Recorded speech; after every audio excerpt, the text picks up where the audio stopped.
Boa tarde. Essa é a série de entrevistas ao vivo do Estadão Economia na Quarentena. A gente está conversando aqui nas últimas semanas com presidentes de empresa que estão falando como que está sendo enfrentar essa pandemia, essa crise sem precedentes no mundo inteiro. O nosso convidado de hoje é o Christian Gebara, presidente da Telefônica Vivo, maior operadora de telecomunicações do país.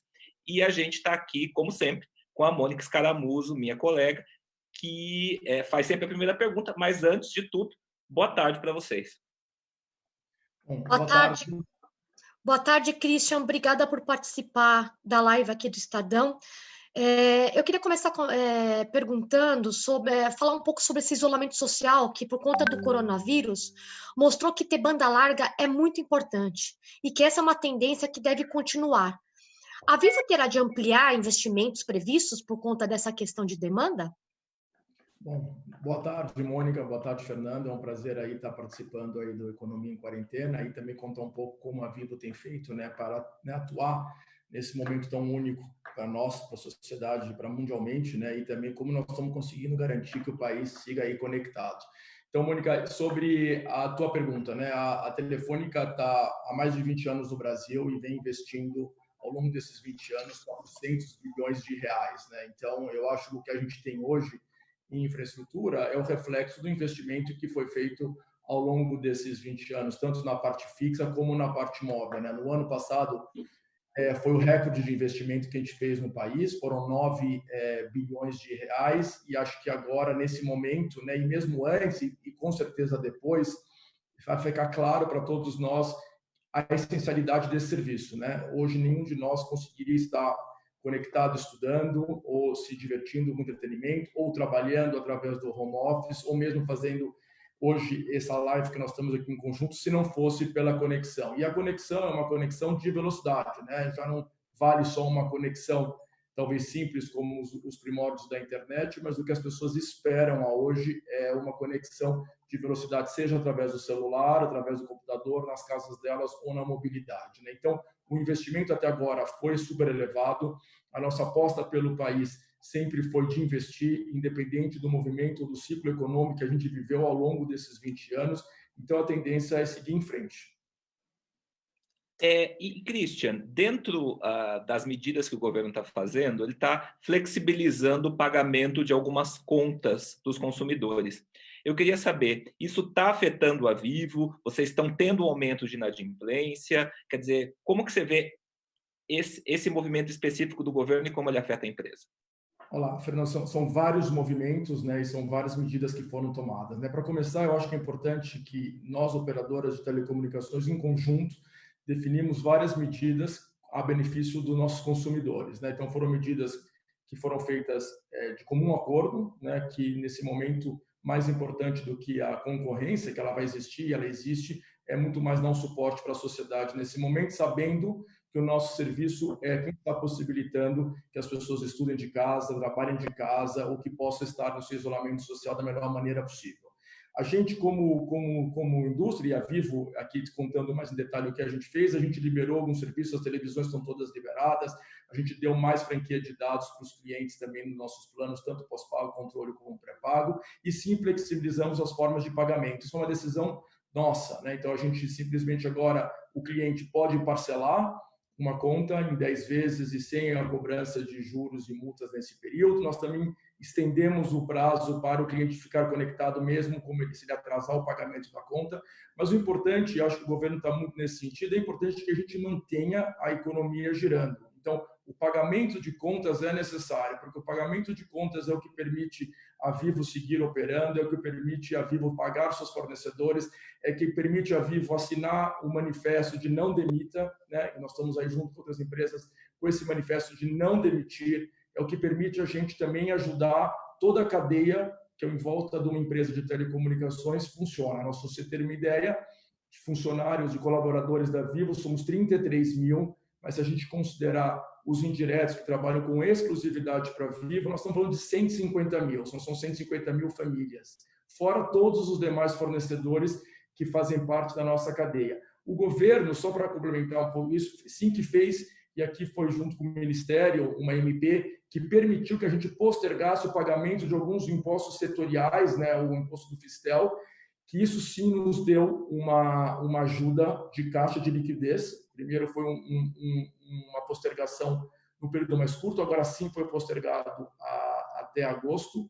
Estamos falando de valores superiores a 1 bilhão, e isso permitiu que a Vivo, também numa ação inédita, adiantasse os pagamentos de fornecedores da nossa cadeia, fornecedores de tamanho pequeno e tamanho médio, que tinham vencimentos com a gente nos próximos 3 meses. Nós antecipamos esse pagamento para ajudá-los também na sua liquidez e no seu giro de caixa. Então, eu acho que sim, existe incentivos, existe ajudas, e nós também estamos correspondendo com a nossa parte nesse sentido.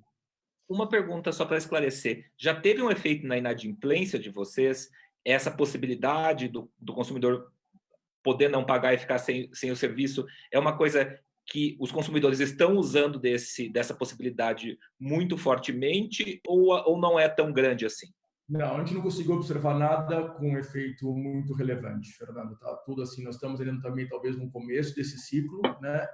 Até agora existe um certo atraso na arrecadação normal, porque muitas pessoas estavam acostumadas a pagar ou num banco ou numa lotérica, e agora muitos desses pontos de pagamento foram fechados, alguns começam a reabrir, isso volta a fazer com que a arrecadação volte a um ciclo normal. Então, não posso dizer que existe. Agora, o impacto em inadimplência, que poderia ser posterior a esse início da crise, que poderia ser tanto nas pessoas físicas, nós, nos indivíduos, ou mesmo nas pequenas e médias empresas, que podem ter um impacto talvez mais relevante nesse momento, ainda a gente não sentiu, né? Então, nós estaremos trabalhando aqui também para dar o apoio. Agora, eu acho que o nosso serviço, por ser essencial, eu acho que ele vai ser priorizado, né? Então, ainda não consigo perceber, inclusive algumas pessoas que talvez hoje disponibilizem de um serviço inferior, queiram fazer uma melhora no seu serviço de internet, no seu plano de internet, que por mais que a gente volte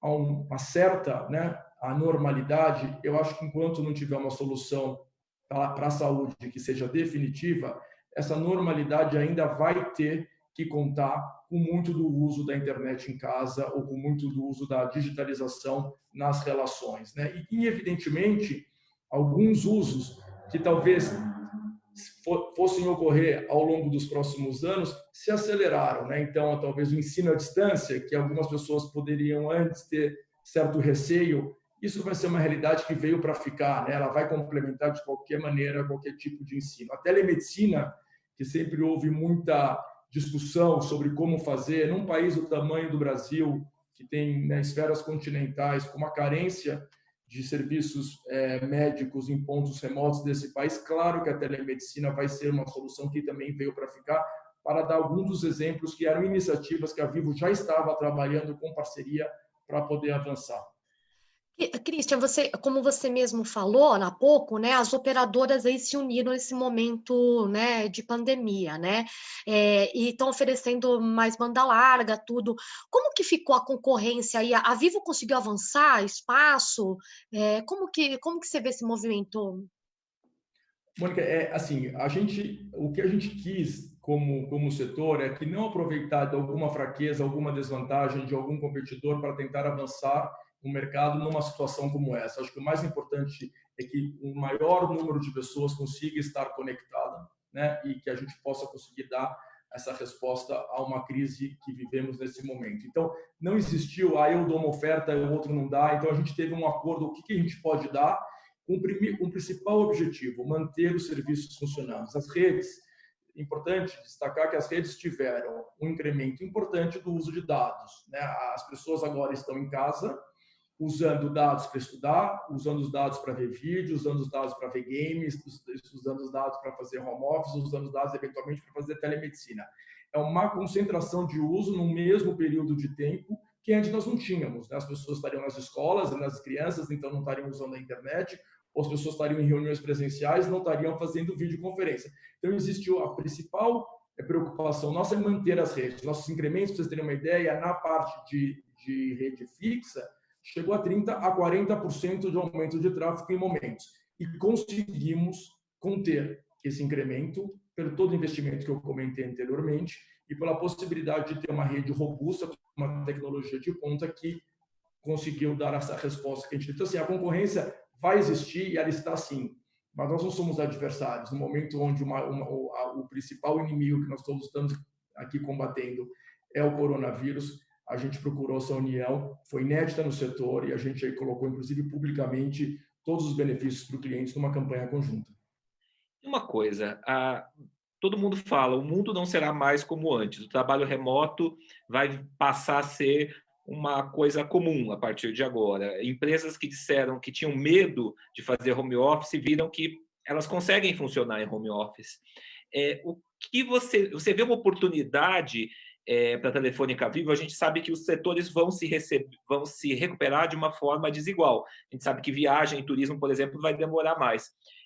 Como que vocês estão se preparando para o momento que passar essa crise maior, para que a empresa possa prestar um serviço e, ao mesmo tempo, talvez a palavra seja chata, se aproveitar, mas fazer do limão uma limonada, digamos assim? Olha lá, eu acho que isso vai muito em linha com a estratégia que a gente teve até agora. Falando de home office, né?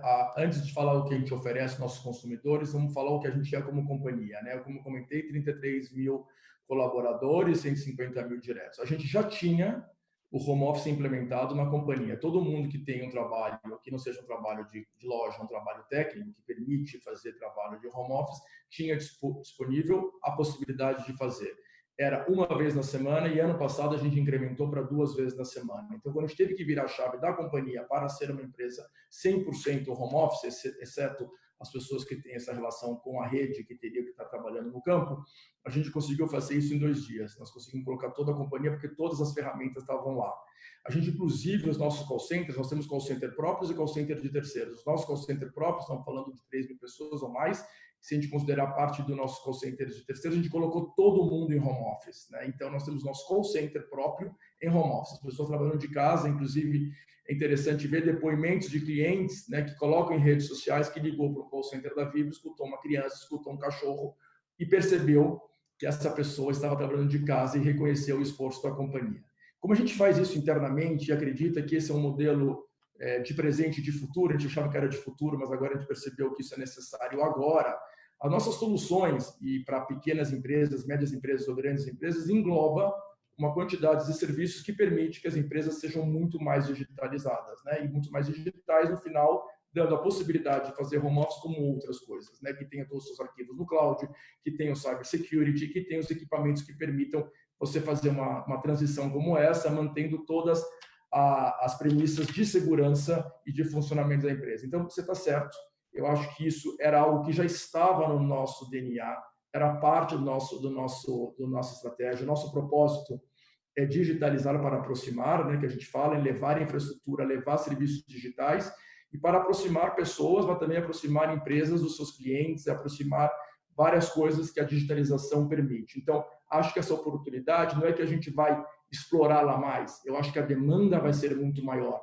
As pessoas agora não vão viver com uma conexão ruim se elas podem pagar um pouco mais para ter uma conexão de qualidade.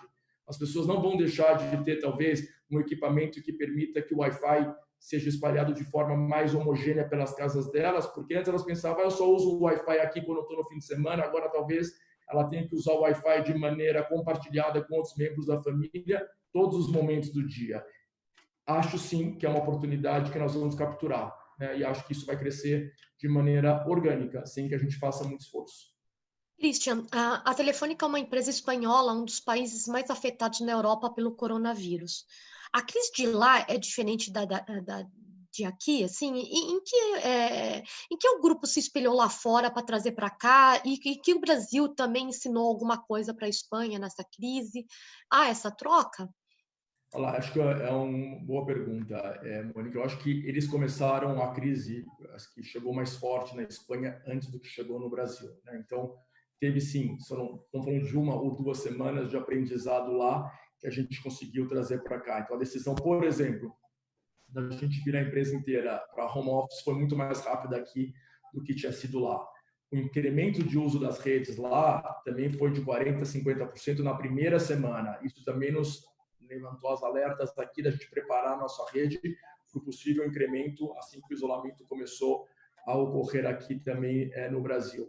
E todos os trabalhos também, muitos trabalhos sociais, a gente tem uma fundação, que é a Fundação Telefônica Vivo no Brasil, que investe muito em educação digital, e muitas das coisas que também começaram a ser feitas lá, nós começamos a fazer aqui, abrir todo o nosso conteúdo para todos os professores e alunos, entre outras atividades sociais. Então, sim que teve um aprendizado, e lá eles têm vou dar outro exemplo, aí na Espanha, por exemplo, a gente tem uma rede de fibra que cobre todo o país, e uma cobertura móvel que é maior que a do Brasil. Eu acho que os ensinamentos também sobre regulamentação de infraestrutura, que em alguns aspectos a Espanha está mais avançada que o Brasil, te dou um exemplo, por exemplo. Agora a gente fala muito de falta de cobertura de internet de qualidade móvel nas periferias do país. Mas isso tem uma consequência de ter 300 leis municipais para a instalação de antenas. A gente vem como setor tentando unificar, mudar o entendimento, algumas cidades com algumas leis de mais de 10, 15 anos, que não refletem a realidade atual do país, com pouco sucesso. Tem algumas exceções, por exemplo, Porto Alegre, ano passado, tem uma nova lei que deveria servir de modelo às outras cidades, onde permite uma cobertura muito maior da celular. Né? Então, quando eu comparo, por exemplo, o que a Espanha tem de cobertura por metro quadrado ou por habitante, é muito maior do que eu consigo ter no Brasil, não é por falta de investimento, é muitas vezes pela regulamentação. Então, teve avanços, a Espanha ensinou a gente, e a gente aqui está mostrando, aí temos que ver qual é o resultado da política aplicada aqui, né? Qual vai ser o resultado no sentido de trazer melhores ou piores resultados para a economia. Né? Aqui estamos ainda num momento onde a curva continua crescendo, então temos que esperar um pouco mais para saber os reflexos das políticas adotadas aqui, não só pela Vivo, mas também pelo governo, como vão impactar na saúde e, em consequência, na economia. Ô, Christian, falando nisso, aqui em São Paulo, lá no Sul, a gente já vê que tem muitas empresas, inclusive indústrias, que já estão funcionando há algum tempo. E em São Paulo, a gente está esperando o fim do isolamento, ou o fim gradual do isolamento, a partir da semana do dia 11. A minha pergunta a Vivo vai seguir esse isolamento? A Vivo vai ser um pouco mais conservadora? Vai manter as pessoas em home office por mais tempo? E se começar a voltar, como que vocês estão se planejando? Porque a gente sabe que é muita gente que trabalha, por exemplo, no QG da Vivo aqui em São Paulo. Já tem uma força-tarefa trabalhando, como é que a gente reorganiza o trabalho dentro do escritório e dentro das instalações de uma maneira geral? Tá bom, Fernando, lá. A gente está, o Brasil agora, nós no momento zero dessa crise, fechamos todos os escritórios e todas as lojas, exceto a parte técnica. Temos mais ou menos 1.500 lojas, para vocês terem uma ideia, entre lojas próprias e revendedores exclusivos da Vivo, que no momento zero foram todos fechados. Ao longo dos últimos 10 dias, a gente viu por decisões estaduais e principalmente municipais algumas aberturas, né? E algumas aberturas de algumas cidades menores, as maiores talvez agora no estado de Santa Catarina, onde a gente vem respondendo de acordo com a legislação local. Né? Então, se a loja pode abrir, nós estamos abrindo principalmente porque existe demanda de clientes para serviços. Muitas vezes não é nem própria venda, mas é clientes que precisam trocar um chip, clientes que precisam arrumar um smartphone, clientes que precisam fazer algum tipo de manutenção nos serviços que a gente é provedor, e a gente precisa dar essas respostas para esses clientes, apesar de que durante os momentos mais duros, nossos canais digitais estavam funcionando, a gente já tinha investido muito nisso, o Meu Vivo tem mais de 17 milhões de usuários únicos, o nosso e-commerce, os nossos call centers, tudo funcionando, mas as pessoas às vezes precisam de alguma ajuda presencial. Então a gente está voltando, seguindo todos os protocolos de volta, distanciamento, número de pessoas de loja, nossa equipe com máscaras, o álcool gel presente em todos os pontos de contato com o cliente, de acordo com a determinação da prefeitura, mas nós também estamos seguindo algumas determinações que estão sendo protocolos que estão sendo trabalhados. A gente participa do grupo da Fiesp que está definindo um protocolo para as empresas. A gente está trabalhando agora mais próximo do Comunitas, que está ajudando alguns dos estados que você mencionou, Rio Grande do Sul, Goiás, também nessa volta, e a gente quer estar aderente ao máximo possível a esses protocolos. Claro que o maior impacto vai ser São Paulo, como você falou, a nossa sede principal é onde a gente tem a maior concentração de pessoas, mas nós não vamos conseguir voltar as pessoas ao trabalho como eram antes nesse momento, enquanto a situação estiver essa ou inclusive um pouco melhor. Talvez o mobility, que era de 2 semanas antes da crise, volte para 3 ou para 4, que a gente faça escalonamento de horários para as pessoas trabalharem. Eu acho que olhando tudo que está sendo publicado, nós vamos seguir os protocolos que mais proteja os nossos funcionários, colaboradores e, com certeza, também, no final, os nossos próprios clientes. Tem algum projeto que a Vivo teria mais para frente, vai antecipar uma novidade, um processo, um projeto novo que estava previsto mais para frente, que vai ser antecipado com essa volta, que vocês vão colocar à disposição dos clientes? Olá, a gente já tinha conversado muito numa visão de ver a Vivo como um hub de distribuição de serviços digitais, né? E a gente tinha escolhido algumas áreas onde a gente via sentido de vender a conexão, mas junto com essa conexão vender serviços digitais, né? Isso tanto para a pessoa física como para a pessoa jurídica. Acho que algum desses projetos sim se aceleram.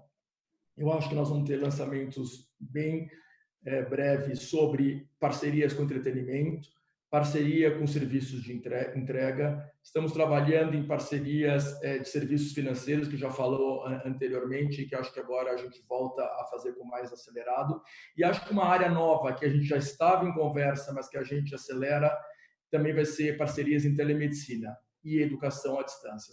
A educação a gente já faz algumas coisas, mas talvez agora a gente faça de uma maneira mais determinada, com uma parceria mais sólida. E em telemedicina também, acho que nas próximas semanas ou alguns meses nós vamos lançar ao mercado alguma parceria nesse sentido. Na parte de empresas, Monique, nega a tua pergunta, a gente já tinha várias parcerias que agora se consolidam ainda mais, né? De oferecer serviços de cloud, de oferecer serviços de cybersecurity. Nós vendemos muito equipamento de computadores portáteis para empresas que antes tinham um computador fixo e precisou disponibilizar para os seus colaboradores um computador portátil, e a gente rapidamente conseguiu atender essa demanda. Conexões móveis, né, que a gente chama um modem conectado a uma rede móvel, seja ele um box que dá uma cobertura maior, também vendemos muito para essas empresas.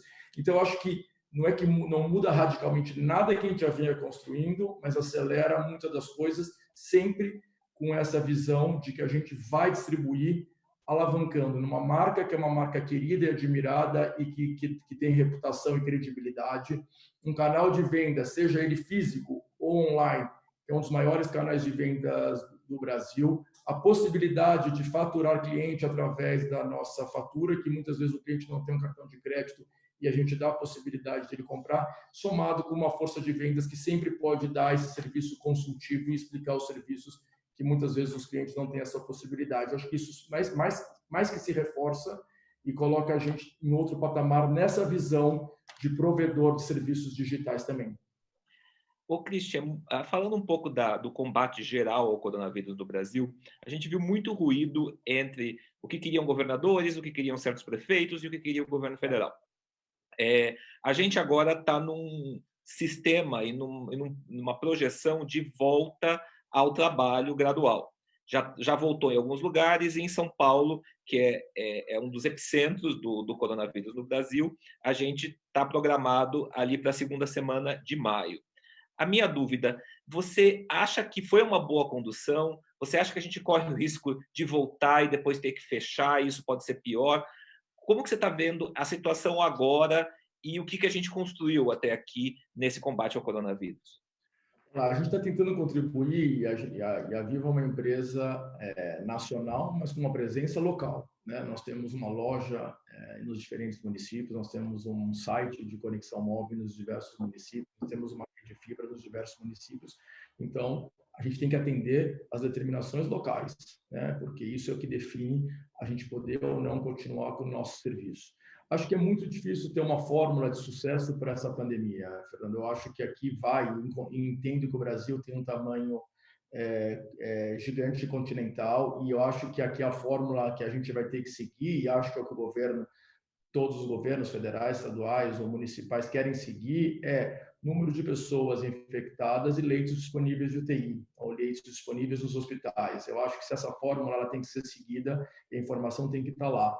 Nós temos, por exemplo, uma grande presença no Amazonas, né? A Vivo tem uma liderança nesse estado, assim como outros estados do norte, onde as situações foram dramáticas. Dramáticas talvez não só pelo número de infectados, pela indisponibilidade de leite suficiente para atender essas pessoas infectadas. Então, sim, acredito que a realidade das diferentes cidades é diversa, né? Então, a gente não pode, talvez, ter uma fórmula única para todas as cidades, considerando um país do tamanho do nosso. Então, nós estamos respondendo cidade a cidade com as determinações daquela cidade, né? Então, acho que agora a gente caminha, talvez, por um momento de que é cada vez mais necessário mais união, não só união entre os poderes governamentais, locais, estaduais ou federais, mas também o apoio da iniciativa privada para que esses protocolos que sejam definidos, a gente contribua para que esses protocolos sejam os mais viáveis, né? E é isso que nós estamos tentando fazer nesses fóruns que eu comentei anteriormente, para que todos nós possamos voltar, né? Que acho que existe um desejo,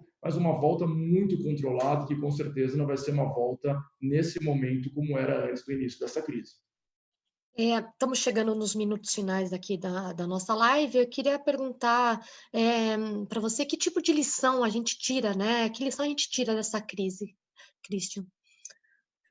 Olá, eu acho que, primeiro, a vulnerabilidade que nós todos temos como sociedade mundial, né? Talvez as fronteiras que a gente enxergava antes, elas não existem, né? Então, essa necessidade de colaboração e uma solidariedade que vá, talvez, além de uma solidariedade local, é cada vez maior, né? E essa parte do grupo multinacional, vejo isso de uma maneira muito clara todos os dias nas discussões que a gente tem, né? Nós temos algum país, a Alemanha, como parece que as coisas caminham de uma maneira muito diferente, enquanto nós temos países como a Espanha, que nós temos talvez a crise muito mais forte. E existe entre nós, como um grupo, uma solidariedade enorme para ajudar que esses sejam mais enfraquecidos, e acho que isso se reflete no nosso dia a dia, na vida de todos nós. E eu não saio de casa para proteger uma pessoa mais velha, talvez que seja um grupo de risco, não porque eu tenha medo necessariamente de ser contagiado. Então, acho que cria, como todos nós, como uma sociedade, uma outra visão. Acho que também, pensando um pouco mais no nosso setor, acho que nos mostra as coisas que a gente parecia que eram inviáveis e que agora parecem ser viáveis, né? E acho bom que a gente pode contribuir com isso através da digitalização. Será que era possível imaginar que a gente conseguiria liderar uma empresa que continua provendo seus serviços aos seus 100 milhões de acessos através de uma equipe inteira trabalhando em vídeo, né? Pareceria que não, mas a gente viu que é possível. Né? E eu acho, será que era possível imaginar que essas coisas que a gente parecia em casa e aprendendo, agora parece que isso também é possível. Então, eu acho que muda um paradigma do que a conexão, né, pode fazer nas nossas vidas, né? E acho que esse paradigma vai ser positivo. Talvez existe algumas barreiras para algumas coisas.